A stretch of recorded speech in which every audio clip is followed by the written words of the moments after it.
다윗과 관련된 이야기를 통해서 오늘 우리의 마음을 점검해 보고 함께 하나님께서 하시는 은혜에 귀 기울이고 싶습니다.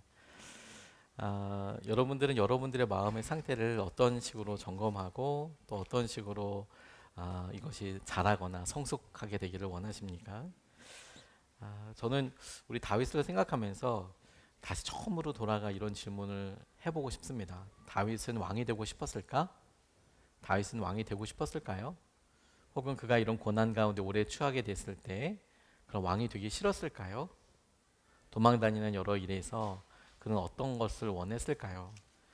다윗과 관련된 여러 긴 성경의 이야기들을 통해서 다윗이 이렇게 생각했을 거다, 저렇게 생각했을 거다 싶은 내용들이 많이 있습니다만 어느 쪽으로도 정확하게 이렇다라고 이야기하기는 어렵다라고 싶습니다. 하지만 조심스럽게 다윗이 그가 간절히 원하고 노력한 대가로 왕이 된 것이다 라고 생각한다면 우리가 나도 다윗처럼 그렇게 믿음으로 의지하고 그리고 하나님을 따라서 왕이 된다 라고 적용한다면 우리 중에 굉장히 많은 사람들은 실패감을 경험하게 될 것이라는 사실을 우리가 마주해야 합니다.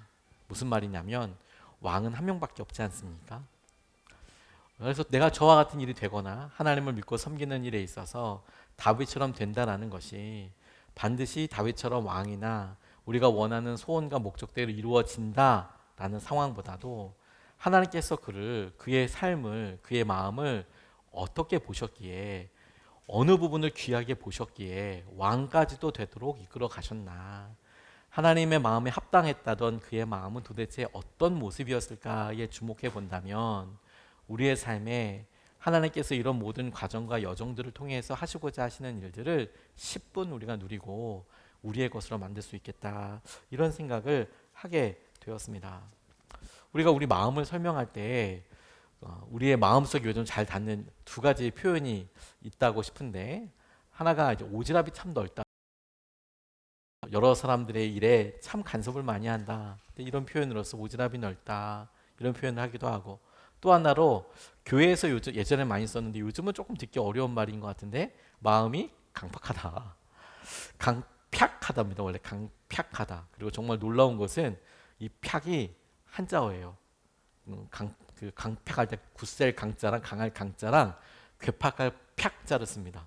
팍이 아니고 팍입니다. 강팍하다. 그 말은 뭐냐면 다른 사람들이 보기에 성미가 까다롭고 고집이 세다. 자기 마음, 자기 중심으로는 생각하다. 이런 의미이겠습니다. 여러분들은 여러분들의 마음이 다른 사람들이 보기에 왜 이렇게 오지랖이 넓어 간섭을 많이 해 혹은 난 지금 내 삶에도 어떻게 할 수 있는 여력이 없어 다른 사람들이 보기에 진짜 강팍해 요즘 내가 내 삶이 참 강팍해 강팍하다 이렇게 생각할 만큼의 마음 상태인지에 대해서 조심스럽게 한번 질문해 보면서 다윗의 말에 귀 기울이고 싶어요. 왜냐하면 하나님께서 다윗의 삶에 그를 다루시고 만져가시는 과정을 가만히 보면 그의 마음을 다루시거든요. 그의 삶을 다루시거든요. 그의 삶을 다루실 때 오늘 말씀의 결론부터 이야기하면 하나님을 원망하지 않고 이웃을 미워하지 않는다. 그 마음에 하나님께서 여러 일들을 훈련시키실 때 다윗의 마음에 특별하게 있었던 것들이 있었다라고 싶어요.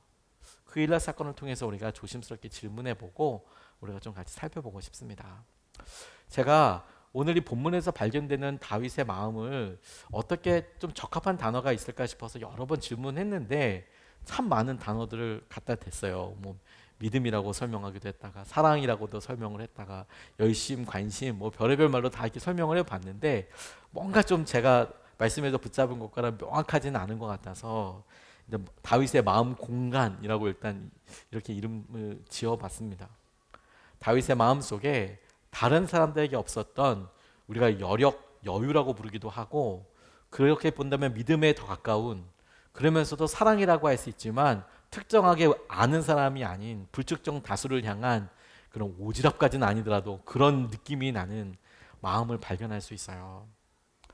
다른 사람들보다 다윗은 조금 더 사랑하면서 살았습니다. 오늘 1절에서부터 5절까지 말씀을 보면 이렇게 나와 있어요. 다윗은 블레셋 사람이 그일라를 치고 타작한 곡식을 마구 약탈하여 간다는 소식을 들었다. 그래서 다윗은 주님께 여쭈었다. 내가 출전하여 이 블레셋 사람을 쳐도 되겠습니까? 그러자 주님께서 다윗에게 허락하셨다. 그렇게 하여라. 어서 출전하여 블레셋 족속을 치고 그일라를 구해 주도록 하여라. 그러나 다윗의 부하들이 반대하고 나섰다. 우리는 여기 유다에서도 이미 가슴을 졸이고 살고 있는데 우리가 그일라로 출전하여 블레셋 병력과 마주친다면 얼마나 더 위험하겠습니까? 다윗이 주님께 다시 여쭈어 보았다. 그런데도 주님께서는 똑같이 대답하셨다. 너는 어서 그일라로 가거라. 내가 블레셋 족속을 너의 손에 넘겨주겠다. 그래서 다윗이 그일라로 출전하여 블레셋 사람과 싸웠다. 결국 그들은 쳐서 크게 무찔렀으며 블레셋 사람의 집짐승들을 전리품으로 몰아왔다. 다윗은 이렇게 그일라 주민을 구원해 주었다. 이렇게 설명하고 있습니다. 그냥 그런 일이 있었구나라고 생각하기에 다윗의 마음을, 특별한 마음을 살펴볼 수 있는 구절이 1절에서 처음으로 발견되는데, 그것이 무엇이냐면 다윗이 블레셋 사람이 그일라를 치고 있다라는 이야기를 듣고 타작한 곡식을 다 빼앗아 간다는 이야기를 듣고 그것에 가만히 있지 않았습니다. 그일라를 구해야겠다라는 생각을 하게 됐다는 겁니다. 그런데 여러분, 이 사실은 참 되게 그에게 있어서는 독특한 생각입니다. 왜냐하면 가만히 생각해 보면 이게 오지랖처럼 보일 수 있기 때문에 그래요. 무슨 말이냐? 자신도 지금 쫓기고 있지 않습니까? 자신도 지금 사울에게 쫓기고 있는 상황에서 누가 누구를 도와요? 그리고 그와 함께하고 있었던 600명의 사람이 있기 때문에 이렇게 한번 전쟁을 한다거나 어떤 지명, 성으로 들어가게 될 경우에 자기의 행적이 쫓기기 아주 좋거든요. 그러니까 도대체 누가 누구를 도와줘야 하는 상황이 되는 겁니까?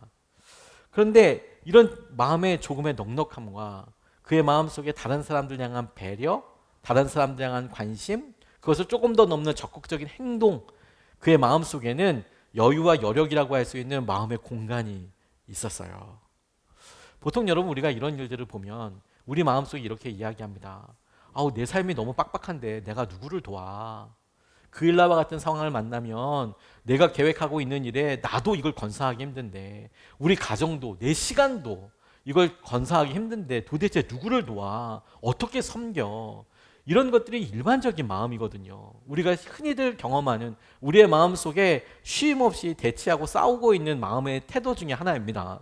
그런데 다윗은 블레셋의 여러 침탈을 보고 그 일로 인하여서 그일라 땅의 사람들이 핍박을 받는다는 이야기를 듣고 그들을 구해야겠다는 생각을 해요. 자기 코가 석자인데. 이것에 대해서 주위에 있는 이런 사람들은 대개 여러분, 많은 주위에 있는 사람들을 통해서 손해를 많이 봅니다. 그리고 욕도 많이 먹어요. 먹지 않을 욕도 먹습니다. 찾아서 욕 먹는 스타일? 왜 그렇게 했을까? 또 본인 스스로도 이렇게 생각하고 스스로 후회할 때가 있어요. 괜히 했다, 내가 이거. 괜히 나서서 내가 힘들어, 이렇게 했다. 이런 생각들을 하게 되는 거죠. 근데 여러분, 하나님께서 다윗을 들어 사용하여 주실 때, 그에게 나타나는 성품을 보실 때 처음부터 끝까지 귀하게 그의 삶을 주목하시고 보시는 것이 무엇이냐면, 다른 사람들을 위하여 갖고 있는 이 마음의 공간, 여유, 여력, 사랑이에요. 그가 다른 사람들과 달랐던 것은 무엇이냐면, 너 힘드니까 그렇게 안 해도 돼. 혹은 얼마든지 이야기할 수 있는 그런 상황에서 오히려 다른 사람들을 생각하고 그 생각하는 것으로 인하여서 스스로 졌던 결정들이 나중에 그가 왕이 되는 데 있어서 가장 중요한 훈련의 내용이 되었다는 거예요. 그가 어딜 가서도 어떻게 해서든 자기에게 주어져 있는 여러 도전들에 대해서 마음을 다해서 도전하게 되는 거. 실제로 여러분, 지금 다윗과 함께 하고 있는 600명의 사람도 이 다윗의 마음의 풍성함 가운데 거하고 있는 사람들 중에 사람들입니다. 무슨 말이냐면, 자기 혼자 도망 다니기도 너무 힘들잖아요. 자기 혼자 먹기도 힘들잖아요. 그런데 억울한 일 당하고 빚에 쫓겨서 시달리고 힘들어하는 사람들이 찾아왔습니다. 다윗 옆에 가면 함께 할 수 있을까 싶은 그 사람이 다윗이 보기에, 아니, 내 코가 석자야. 나 혼자 숨기도 너무 빠듯해. 그런데도 다윗을 찾아온 사람이 처음에는 400명이었고 이동하면서 600명이 되었다는 것 아닙니까? 그게 얼마나 그의 삶 속에서 얼마나 힘든 갈등이 될 수 있겠습니까? 여러분들이라면 어떻게 하겠습니까? 그런데 여러분, 그가 왕이 되고 싶어서 내가 400명이랑 같이 가. 내가 지금 왕이 될 거기 때문에 그 일날을 구해. 이런 느낌이 아니라 그의 마음속에 저 사람 딱해서 어떡하나. 저거 누가 하나. 이 사람들 나라에서 떠나면 어떻게 다른 사람 누구에게 의지하고 사나. 이런 마음의 공간이 하나님께서 주목하게 하시고 어떠한 순간에서도 귀하게 보신다라는 것을 보게 하시는 훈련의 중요 장소였다는 점이에요. 우리에게도 여러분 딱 또와 같이 그렇다고 싶습니다. 우리가 믿음을 가지고 하나님을 의지하고 살아갈 때 우리의 마음속에 하나님의 우리의 마음을 성장하게 하시고 믿음을 성숙하게 하실 때 그 대부분은 여러분 우리의 마음에 우리 스스로 계속 여력이 없어, 힘이 없어, 나 혼자서도 힘들어라는 여러 일들에서 아니 하나님이 우리에게 원하시는 것이 있고 하나님을 사랑하기 때문에 하는 그 조금과 주위에 있는 사람들을 사랑하기 때문에 하는 그 조금에 대해서 하나님은 너무 귀하게 보시는 것이죠. 그리고 그 조금의 차이가 처음에는 한 명, 두 명 맡아주는 거지만 그렇게 조금의 차이가 결국에는 하나님께서 그를 왕으로 세우실 때에나 그를 하나님께서 귀하게 쓰실 때에 다른 누구보다도 합한 사람으로 보시고 결정하셨다라는 점이에요. 그렇게 우리의 마음을 볼 때 오늘 본문 말씀은 우리의 이런 마음의 공간, 사랑, 여력 혹은 관심이라고 보여지는 우리의 이 마음을 확 쪼그라들게 하는 두 가지로부터 우리가 어떻게 우리의 마음을 지켜야 하는지에 대해서 다윗을 통해서 보여준다고 싶습니다. 그 첫 번째가 뭐냐면 하나님을 원망하는 것이고 두 번째가 이웃을 미워하는 것입니다. 그러면 우리 마음속에 갖고 있었던 하나님을 향한 공간 혹은 여력, 사랑이 확 쪼그라듭니다. 첫 번째로 여러분 하나님을 원망하는 순간 우리가 보았던 여러 일들이 확 쪼그라들고 더 이상 은혜가 은혜로 느껴지지 않아요. 더 이상 우리가 무엇도 할 수 없다라고 이렇게 생각하게 됩니다. 오늘 7절에서 11절까지 말씀이 이렇게 이야기를 합니다. 한편 다윗이 그일라에 들어왔다는 소식이 사울에게 전해지니 사울이 외쳤다. 이제는 하나님이 그자를 나의 손에 넘겨주셨다. 성문과 빗장에 있는 성읍으로 들어갔으니 도간에 든 쥐다. 그래서 사울은 군대를 소집하여 그일라로 내려가서 다윗과 그의 부하들을 포위하게 하였다. 다윗은 사울이 자기를 해치려고 음모를 꾸미고 있다는 사실을 알고서 제사장 아비아달에게 에봇을 가져오게 하였다. 다윗이 하나님께 아뢰었다. 주 이스라엘의 하나님, 사울이 나를 잡으려고 그일라로 와서 이 성읍을 멸망시키기로 결심하였다는 소식을 이 종이 확실하게 들었습니다. 그일라 주민이 나를 사울의 손에 넘겨주겠습니까? 이 종이 들은 소문 그대로 사울이 내려오겠습니까? 주 이스라엘의 하나님, 이 종에게 대답하여 주십시오. 주님께서 대답하셨다. 그가 내려올 것이다. 이렇게 이야기하고 있습니다. 이 말을 가만히 여러분들이 지금 다윗의 기도를 통해 하나님께 이런 이야기를 들었다고 한다면 어떤 마음이 드셨을 것 같습니까? 다윗의 입장에서는 하나님께 순종했기 때문에 혹은 자기가 굳이 안 해도 될 일을처럼 보이는 그일라 땅을 구해서 그것도 하나님이 하라고 해서 이런 일을 당하게 된 것이라 말입니다. 그럼 제일 먼저 드는 생각이 뭘까요? 하나님께 묻는 게 크게 의미가 없어. 왜 어려움을 당해? 우리는 보통 하나님을 의지하고 하나님께 묻고 그 대답대로 가면 자연스럽게 생각하는 그 다음의 결과는 어려움도 없어. 하나님이 나 형통하게 하실 거야. 모든 일에 주님의 계획하심을 보게 될 거야. 이렇게 생각하곤 하지만 정작 다윗이 경험하고 있는 일들이 우리의 실제와 더 가깝지요. 주님을 위해서 나가고 붙잡고 헌신하고 기도하고 응답이라고 나가지만 하지만 결국에 우리가 경험하게 되는 것은 사울에게 우리의 위치가 발각되고 이거 괜히 했나? 이거 어렵나? 라고 할 때 여러 이유들을 생각해보고 조금이라도 하나님께서 그런 마음을 주셨어요. 하나님이 이렇게 하라고 했잖아요. 라고 한다면 연약한 저 같은 경우에는 여지없이 하나님 왜 그래요? 하나님을 원망하고 하나님께 우리의 마음을 섭섭한 마음을 드러내는 것을 주저하지 않는 경우들이 많이 있습니다. 그럼 저만 그런 겁니까? 결과적으로 보면 하나님께서 다윗을 그리로 밀어놓은 형국이 되었어요. 하나님을 하나님의 뜻대로 순종하면서 다른 사람들보다 조금 더 열심히 섬겨보려고 하고 또 다른 사람들이 모르는 수고까지 합치면 더 많을 것 같은데 근데 하나님을 사랑하는 마음으로 결단하고 섬기는 일로 인해서 정작 자신은 피곤하고 부선하고 힘들게 되면 원망의 씨앗이 딱 떨어집니다. 내가 이 일을 왜 해야 하나 도대체. 뿐만 아니라 거기에 여러분 우리의 아이들의 교육이나 우리가 겪게 되는 불편함이나 아주 실제적인 일들을 겪게 되는 어려운 상황이라면 마음이 강팍해져요. 강팍해지는 순간 우리의 마음속에 하나님께서 일하시고 도전하시고 말씀이 들리는 그런 공간, 동굴처럼 생겨있는 이런 안전한 장소가 확 쪼그라듭니다. 아무런 것도 느껴지지 않아요. 하나님을 원망하는 순간 하나님께서 어떻게 일하실지에 대한 말씀이 확 들리지 않고 그리고 그것으로 인하여서 우리의 마음은 더 어려운 아주 가뭄으로 들어가게 되는 일들이 우리에게 아주 많습니다. 이걸 우리가 주의해야 한다는 거예요.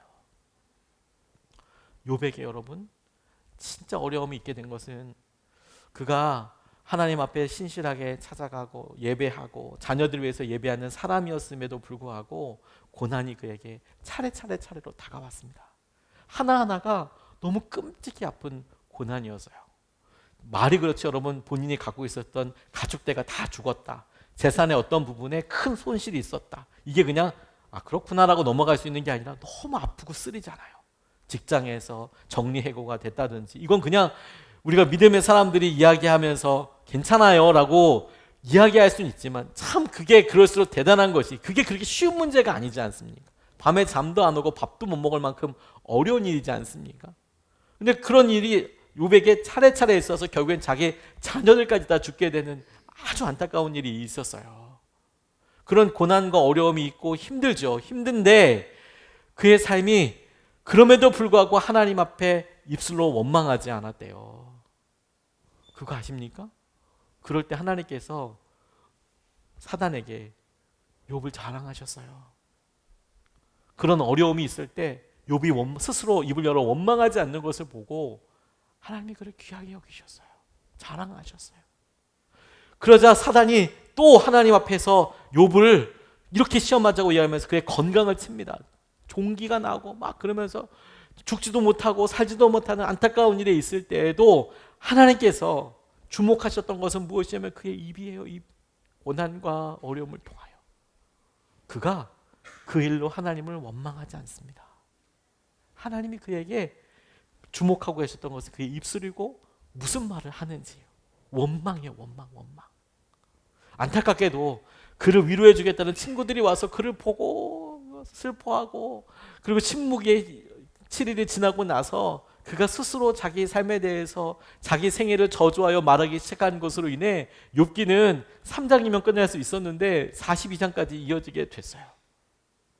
그리고 그 어느 순간에도 하나님은 그에게 처음 가졌던 마음처럼 자랑하시며 그를 기뻐하시며 하지 않았던 점을 욥기에서 발견하게 되는 것이죠. 근데 여러분 다윗의 삶에서 전 이게 너무 중요하다고 싶어요. 하나님께 기도했잖아요. 그 일나로 가라면서요. 처음에는 부하들 다 말렸습니다. 다시 물었어요. 구해내야 한다고 얘기하셨잖아요. 그래서 처음에는 이게 왜 내 마음에 오지랖이래? 왜 내가 이렇대? 라고 싶어서 반응한 거고 그 다음에 주님 말씀하셔서 내가 간 건데 정작 내 삶에서 경험하는 것은 하나님 다시 쳐들어오고 곤란하게 됐습니다. 그런데 그가 하나님을 원망하지 않습니다. 오히려 다시 하나님을 의지하고 믿습니다. 다시 기도합니다. 하나님 그럼 어떻게 해야 될까요? 여러분 우리의 마음속에 우리의 마음의 공간, 여력, 사랑이 하나님께서 역사하시고 일하는 순간이라면 그것이 성령 충만한 상태라면 우리가 첫 번째로 다윗을 통해서 보고 생각해야 될 것이 하나님을 원망하지 않는 것입니다.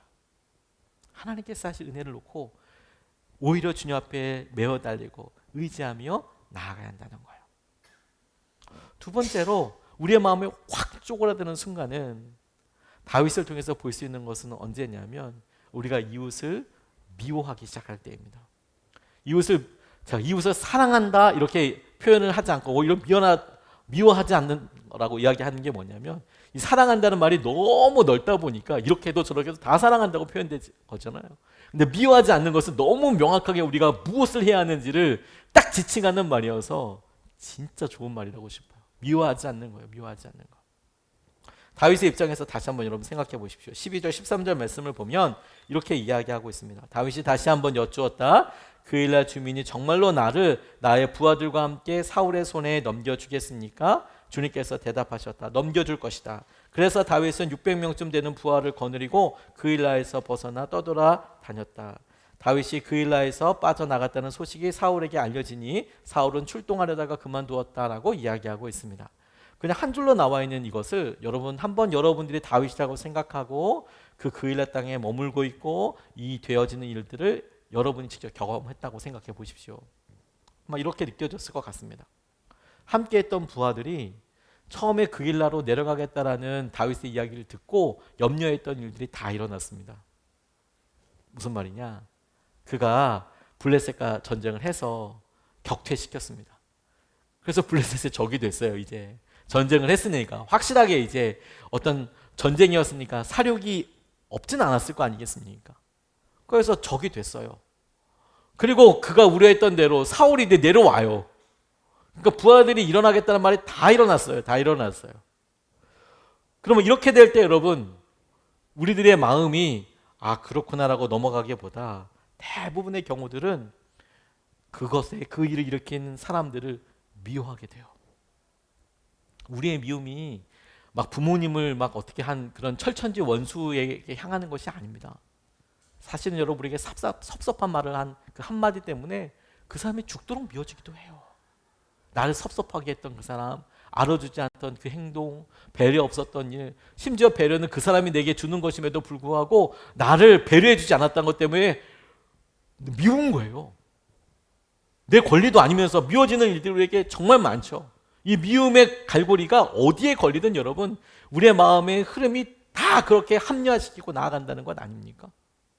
근데 여러분 다윗과 다윗의 부하들의 입장에서는 조금 더 마음에 미워할 만한 이유들이 있는 거예요.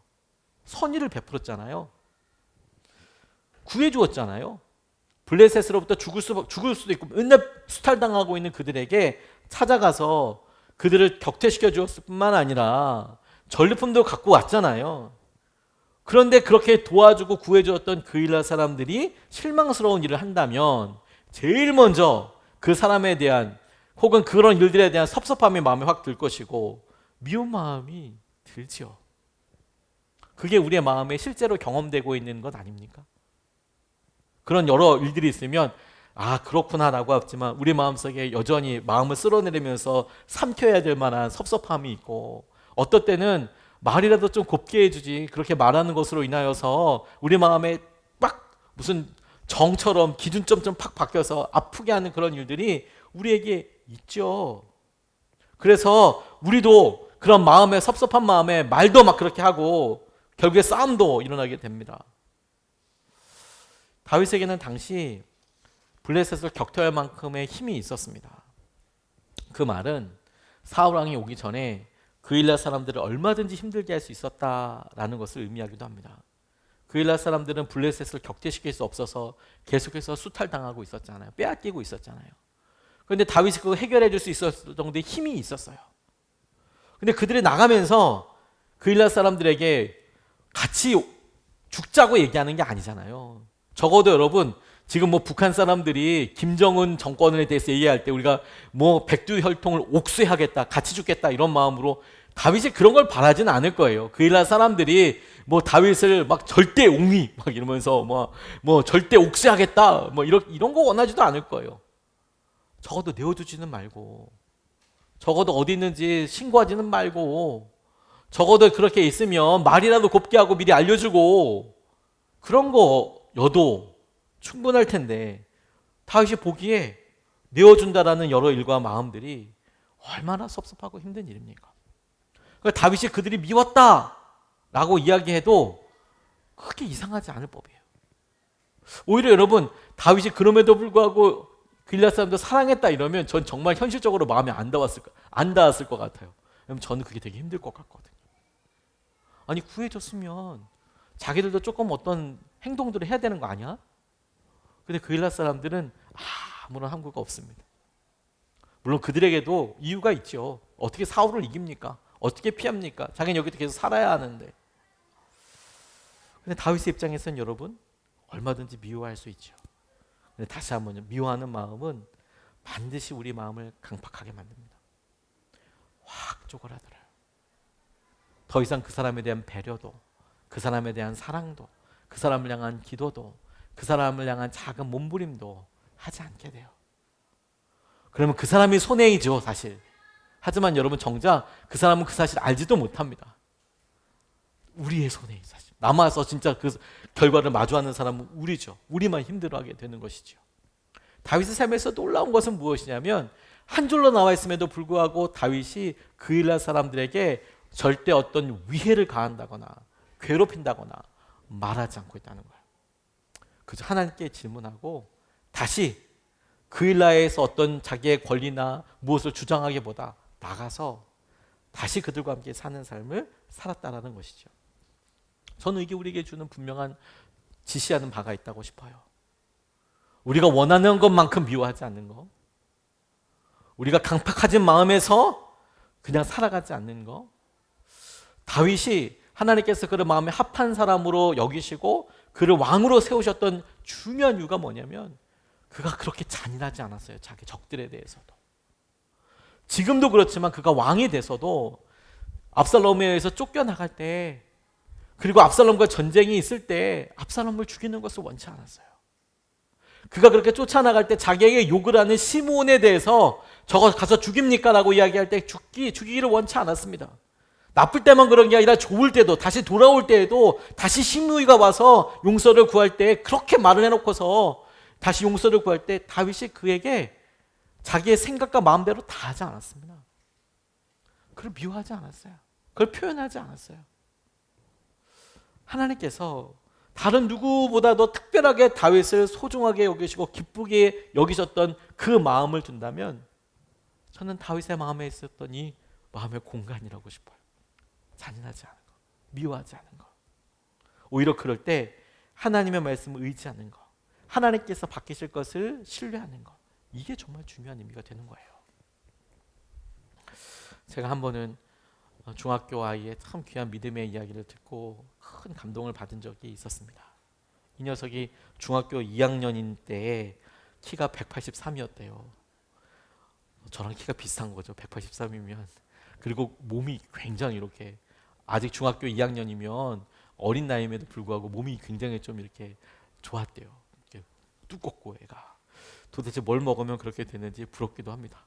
그 집에 물이 좋은 건지, 그러면 물이라도 떠서 먹고 싶은 생각이 들 정도인데, 그런데 이 아버지에 대해서 설명할 때 이 아버지가 알코올 의존증이 있으셨어요.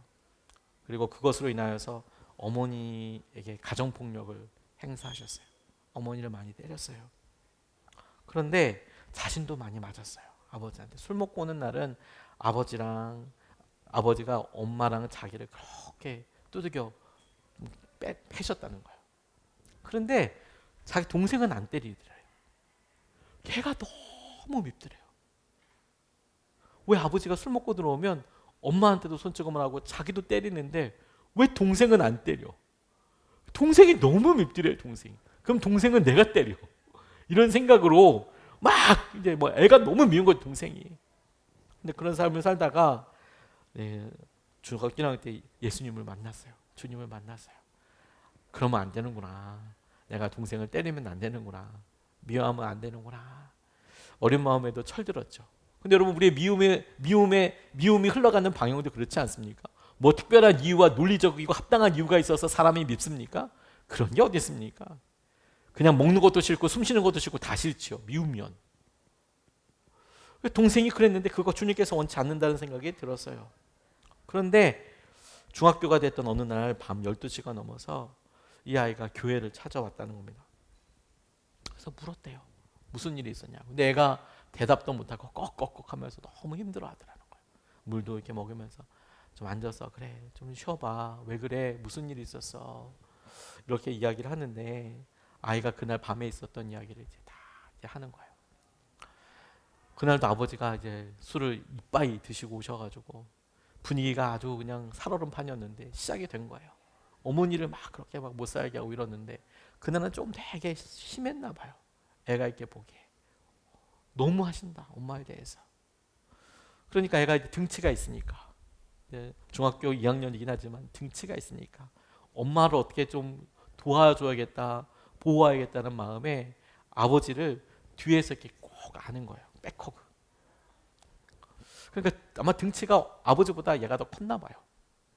그래서 꽉 잡는데 아버지도 뭐 보통 힘은 아니었겠지만 그래도 술이 많이 취해 있는 상태였기 때문에 그렇게 온전히 막 힘을 쓸 수 있는 상황은 아니었고 뒤에서 이 등치가 큰 녀석이 턱 잡으니까 그냥 막 몸부림치면서 막 그렇게 대치하는 상황이 된 것이죠. 1시간이나 그렇게 뒤에서 잡고 있었다는 거예요. 근데 여러분 몸은 그렇게 할 수 있지만 이분요. 이분 별의별 말을 다 할 거 아니겠습니까? 별의별 말을 다 하죠. 너 이놈의 자식 막 아빠한테 이래도 대부터 시작해서 갖은 욕과 그 다음에 너 이거 놓기만 하면 널 어떻게 하겠다, 뭐 널 진짜 이뻐해 주겠다 이렇게는 얘기 안 하지 않았겠습니까? 내가 너한테 용돈 주겠다 이렇게 얘기 안 했을까요? 너 살린다 죽인다 뭐 어떻게 된다 너 집 어떻게 막 1시간 내내 그런 악담들을 막 쏟아냈는데 얘가 이거 놓으면 내가 죽겠다 싶어서 진짜로 1시간 동안 꼭 아빠를 뒤에서 잡고 있었던 거예요. 1시간이 지나고 나니까 아버지가 술김에 이제 술이 이제 깨지 않고 이제 푹 잠이 든 거죠. 본인도 지쳐서 잠이 들었어요. 그러고 나니까 이 어린 녀석이 이제 사태의 심각성을 안 거죠. 이제 아빠가 이제 정신이 깨면 이제 어떻게 할 거야 이게 지금.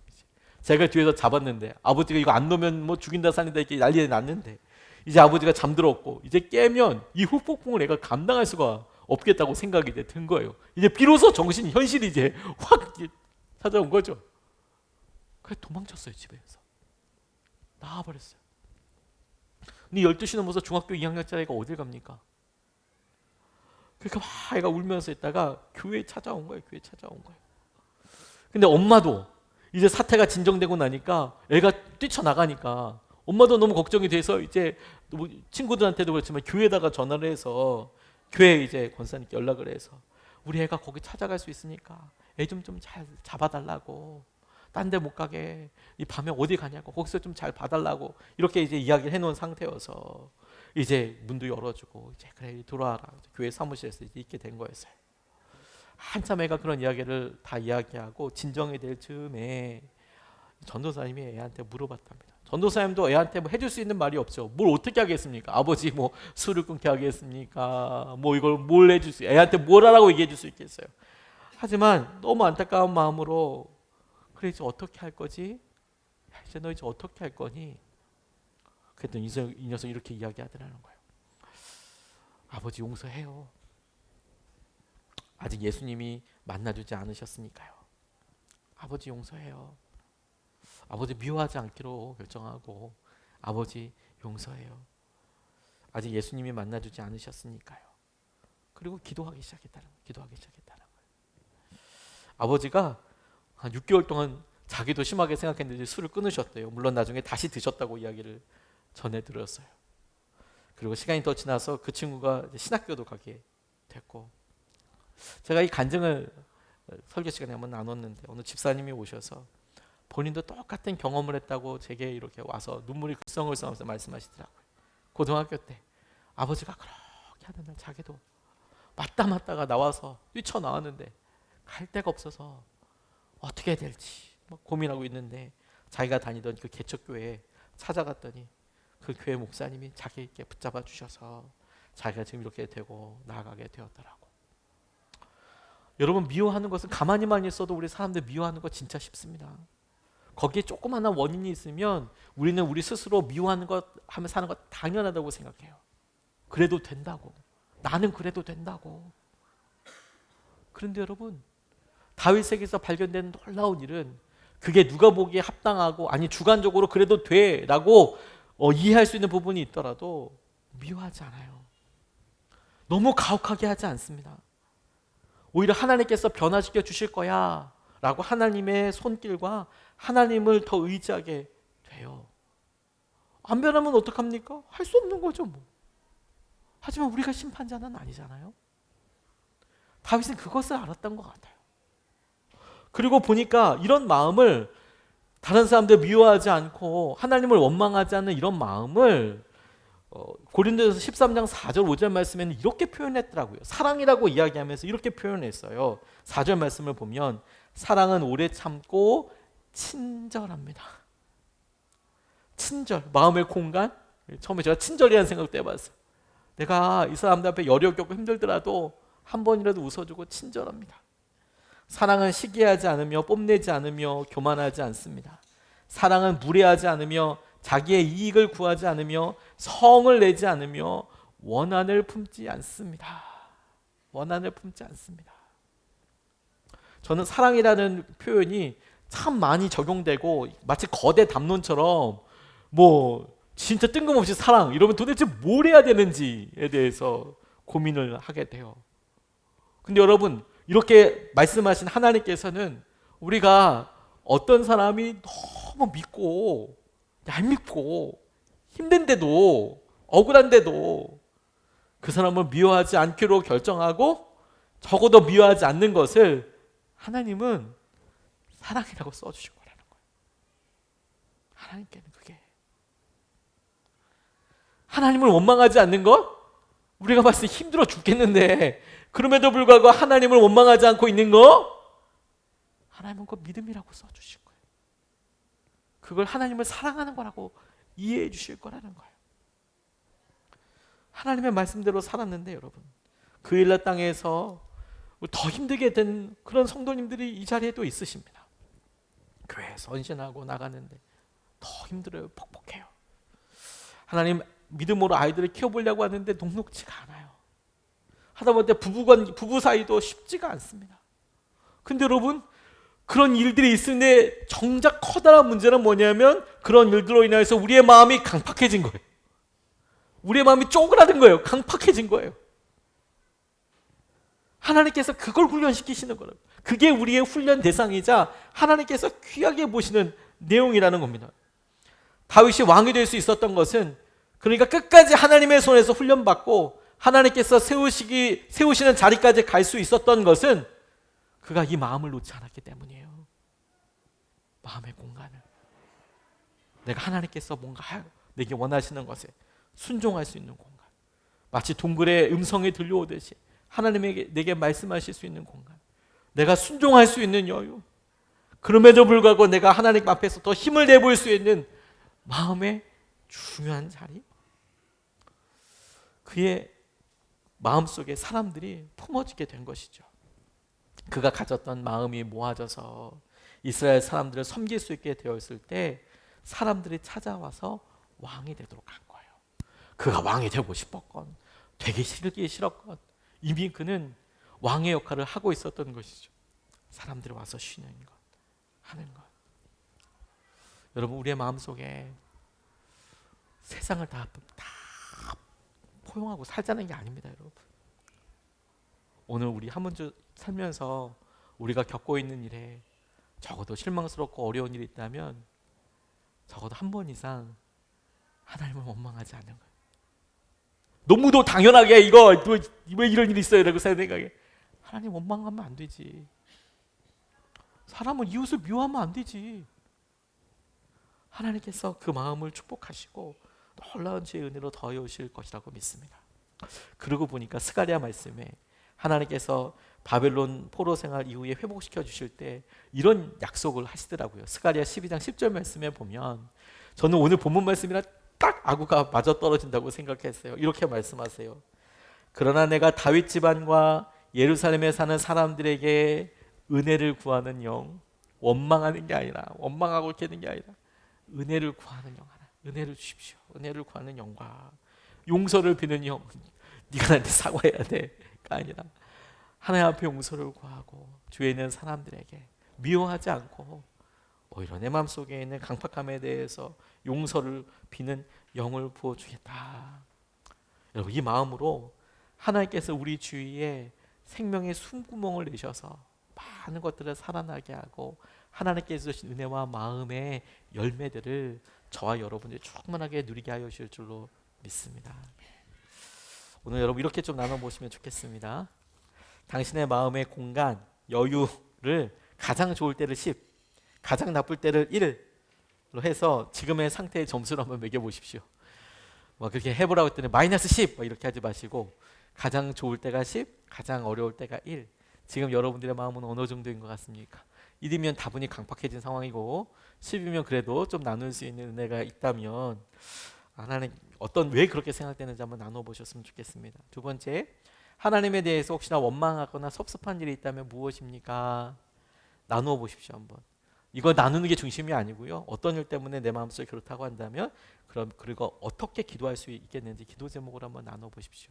왜냐면 그게 정상이 아니잖아요. 내가 이 은혜를 이렇게 내가 까먹고 있었구나. 그 원망하는 것부터 딱 그쳐야 됩니다. 하나님 회복시켜 주실 겁니다. 감사해 보십시오. 세 번째, 근래에 가까운 사람들에 대해서 그들의 마음을 살펴주거나 이야기를 들을 만한 여유가 없어졌다면 누가 제일 먼저 생각납니까? 내 주위에 뭐 남편, 아내, 아이, 뭐 첫째 딸, 뭐 여러 사람들이 있을 거라고 생각해요. 누가 제일 먼저 생각납니까? 어떻게 그 사람을 더욱 사랑할 수 있을지 생각해보고 구체적이고 행동할 수 있는 실천사항 한 가지를 나눠보고 한번 해보십시오. 내가 그렇게 한번 해보겠다. 갑자기 아내분이 내 남편이 위해서 뭘 해줄 수 있을까? 많이는 못 주더라도 용돈이라도 줘야지. 5만 원짜리라도 한번 이렇게 실천 가능하고 구체적인. 아마 그러면 남자분들은 그 5만 원 가지고 정말 너무 기쁠 거예요. 돈을 벌어오는 사람이어도 꽁돈은 항상 즐거운 법이죠. 우리 아이들에게 하나님 그런 마음으로 실천할 수 있는 법을 한번 나눠보면 좋겠다고 싶습니다.